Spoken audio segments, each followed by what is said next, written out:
Cases में गुटबाजी चल रहा है क्या? कुछ दिनों को आपके ही नेता मतलब अलग से ये प्रेस कॉन्फ्रेंस कर रहे थे और कुछ देखिए, सबसे पहला बात अनिल जी एक बात कहना चाहेंगे, प्रेशर करके कोई टिकट नहीं ले सकता है।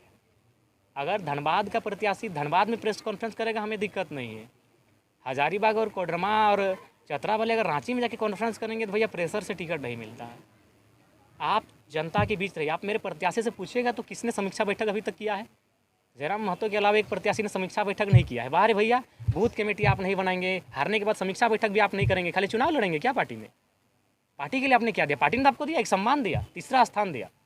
इससे पहले भी बहुत लोग चुनाव लड़े हैं, 3-4 लोग हमारे साथी चुनाव लड़े हैं, 1000, 800, 1200 वोट लाते थे, आज 80,000, लाख, 1.25 लाख, 1.5 लाख वोट लेके आए। तो जेबीके संगठन ने आपको इतना बड़ा सम्मान दिया, अब संगठन को आप क्या देते हैं, ये सबसे बड़ा विषय है।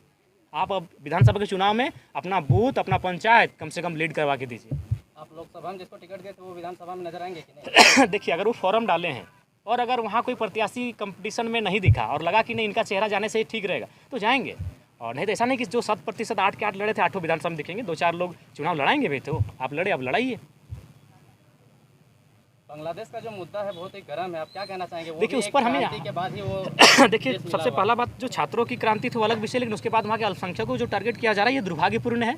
और मानवता के नाते मैं उनके साथ खड़ा हूँ और मैं यूएनओ से बाकायदा, यूएनओ को चाहिए इस मामले में हस्तक्षेप करे और जो वहाँ बांग्लादेश में रहने वाले जो अल्पसंख्यक लोग हैं उनको सुरक्षा कैसे मिले, उनका अस्तित्व कैसे बचे, उनकी हिफाजत कैसे हो, इस पर भारत सरकार के साथ साथ जो संयुक्त राष्ट्र संघ है उनको हस्तक्षेप करते हुए इस मामले में उनकी सुरक्षा की पुख्ता गारंटी करना चाहिए। शेख हसीना को भगाया जाना अपने ही देश से कैसा लगता है? देखिए, अगर मान के चलिए अगर जनता के अनुरूप कार्य नहीं करेंगे तो श्रीलंका के राष्ट्रपति भी भाग गए। ऐसी घटनाएं असम में भी विधायकों के साथ हुई है। अगर आप जनता को ज़्यादा सताइएगा आज, तो हमें लगता है कि जनता एक दिन जब भूखी प्यासी हो जाएगी तो गोली खाने के लिए भी तैयार हो जाएगी, सड़कों पे आ जाएगी। तो इसीलिए वैसा स्थिति ना हो। इकोनॉमी पे बात होना चाहिए। अभी देश के प्रधानमंत्री गैर जिम्मेवार स्टेटमेंट दिए, लेकिन किसी ने आलोचना नहीं किया। किसी मीडिया ने पूछा कि देश की इकोनॉमी ऐसी हो रही है, केस है कि अमीर अमीर हो रहा है और गरीब गरीब हो रहा है, तो बोले क्या सबको बराबर कर दें? बताइए, स्टेटमेंट ये तो नहीं, बिल्कुल सबको बराबर करना चाहिए। बराबर करने का मतलब है कि उसमें अंतर नहीं होना चाहिए। एक ऐसा स्थिति बनाइए कि किसी में अंतर ना हो, सबको बराबरी में आने का अवसर मिले। तो आज इकोनॉमी इतनी गैप है और उस पर कोई सवाल ही नहीं ले रहा है। अगर कोई सवाल कर रहा है तो देश के प्रधानमंत्री मजाक करके निकल जा रहे हैं कि सबको गरीब कर दें क्या, सबको अमीर कर दें क्या। एक देश के प्रधानमंत्री के सवाल नहीं होना चाहिए। तो अगर ऐसी स्थिति होगी तो युवाओं में, जनता में आक्रोश होगा ना। दादा, संथाल में बांग्लादेशी घुसपैठी की क्या बोलेंगे? मैंने उस पर स्पष्ट कहा है कि उस पर केंद्र सरकार, राज्य सरकार दोनों को हस्तक्षेप करते हुए बिल्कुल किसी प्रकार का घुसपैठ झारखंड में ना हो। उससे क्या होगा कि वहाँ की सामाजिक और सांस्कृतिक स्थिति में अवरोध उत्पन्न होगा। वहाँ से वहाँ के जो मूलवासी उनके जीवन में संकट उत्पन्न होगा, उनकी भाषाई, उनकी सांस्कृतिक परंपराओं में आहत होगी। तो इसलिए मेरा स्पष्ट है, उस पर मेरा स्टैंड स्पष्ट है। आदिवासी हॉस्टल में आदिवासियों को पीटा जी, उसके लिए हम खेद प्रकट करते हैं और आदिवासी सरकार है। आप तुरंत एक टीम का गठित कीजिए, उनको चिन्हित कीजिए और अगर वे घुसपैठ है तो देश से बाहर कीजिए। क्या संदेश है यहाँ से?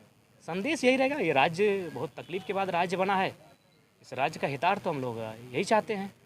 अच्छा, पिछले बार आप लोग बूथ स्तर में कमजोर दिखे थे, वहाँ से आप बोले कि आदमी नहीं बैठ पा रहा है, तो बूथ स्तर पे काम करना शुरू किए हैं?